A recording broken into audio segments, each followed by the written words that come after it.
ഞാൻ മമ്മൂക്കയുടെ മകനല്ല, ഞാൻ ലാലേട്ടൻ്റെ മകനല്ല എന്ന് വിചാരിച്ച് എനിക്ക് വിഷമിക്കാം. പക്ഷേ ഞാൻ ഇങ്ങനെയാണെന്ന് വിചാരിച്ച് എനിക്ക് സന്തോഷിക്കുകയും ചെയ്യാം. So that is not the criteria. ഇപ്പോൾ എനിക്കിപ്പോൾ അവിടെ സ്റ്റാർ കിഡ്സിനോട് അസൂയ തോന്നിയിട്ടും കാര്യമില്ല, എനിക്ക് എൻ്റെ അത്ര ഫെസിലിറ്റി ഇല്ലാത്ത ആൾക്കാരോട് പുച്ഛം തോന്നിയിട്ടും കാര്യമില്ല. ഇത് രണ്ടും എന്നെ ബാധിക്കുന്ന കാര്യമല്ല. ഞാൻ ഓടുന്ന ഓട്ടം വേറെയാണ്.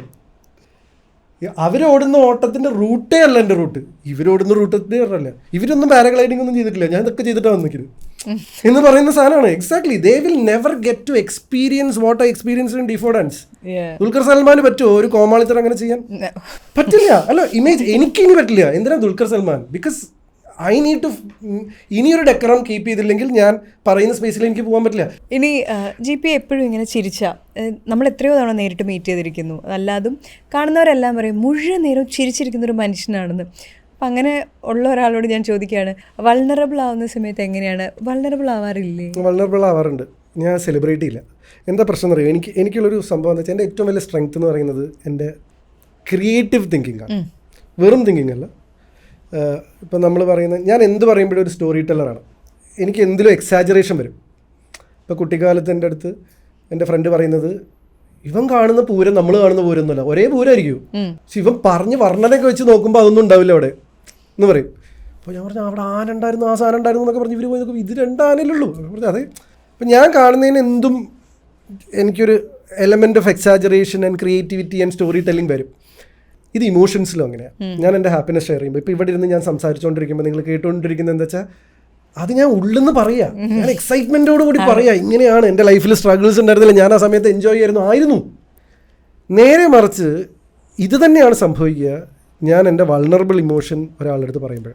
അതുകൊണ്ട് ഞാനിതൊരിക്കലും ഷെയർ ചെയ്യില്ല. കാരണം എന്താ വെച്ചാൽ, ഇപ്പം നിങ്ങൾക്കൊക്കെ ഓവർ തിങ്കിങ് ഉണ്ടെങ്കിൽ എനിക്ക് നിങ്ങളുടെ ഓവർ തിങ്കിങ് ഇൻറ്റു 50 ഉള്ള കഴിവുണ്ട്. ഈ സാധനത്തിന് എനിക്കൊക്കെ ഡിപ്രഷനിലൊക്കെ പോകാൻ ചിലപ്പോൾ വളരെ ഈസി ആയിരിക്കും. കാരണം അതൊക്കെ അത്ര അടിപൊളിയായിട്ട് ഇത്ര പോകുന്നൊരു സാധനത്തിനെ മോശമാക്കാൻ എനിക്കറിയാം.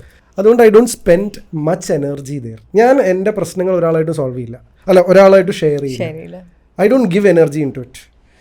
എനിക്ക് ഭയങ്കരമായിട്ട് ടെൻഷൻ വരുന്ന സിറ്റുവേഷൻ, അല്ലെങ്കിൽ കയ്യിൽ നിന്ന് പോയി നമ്മളാകെ വൾണറബിലിറ്റി ഉണ്ട് കേട്ടോ, ഇല്ല എന്നല്ല, ഞാനിതിനെ മാസ്ക് ചെയ്യുന്നതാണ്, ഞാനിതിനെ അധികം പ്രൊലോങ് ചെയ്യാത്തതാണ്. എനിക്ക് സങ്കടം വരുന്ന സമയമുണ്ട്, എനിക്ക് ഡിസപ്പോയിൻമെൻറ്റ് വരുന്ന സമയമുണ്ട്, ഇറിറ്റേഷൻ വരുന്ന സമയമുണ്ട്, ഭയങ്കരമായിട്ട് ആങ്സൈറ്റി ടെൻഷൻ വരുന്ന സമയമുണ്ട്. ആങ്സൈറ്റി ടെൻഷൻ ഭയങ്കരമായിട്ട് വന്നു കഴിഞ്ഞാൽ ഞാൻ ചെയ്യുന്ന പരിപാടി എന്തറിയോ? എന്തായിരിക്കും?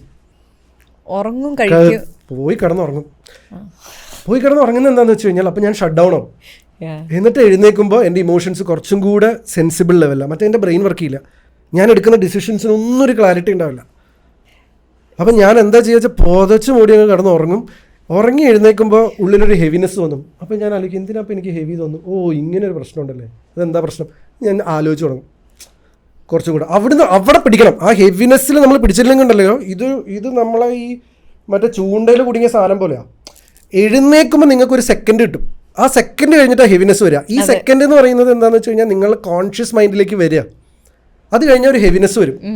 ഹെവിനെസ് വരുമ്പോൾ നിങ്ങൾ പിടിക്കണം, എന്നിട്ട് അനലൈസ് ചെയ്യണം. അല്ലെങ്കിൽ ഇമോഷൻ ഭൂന്ന് പറഞ്ഞ് നിങ്ങളെ വീണ്ടും പഴയ സ്റ്റേജിലേക്ക് കൊണ്ടുപോകും.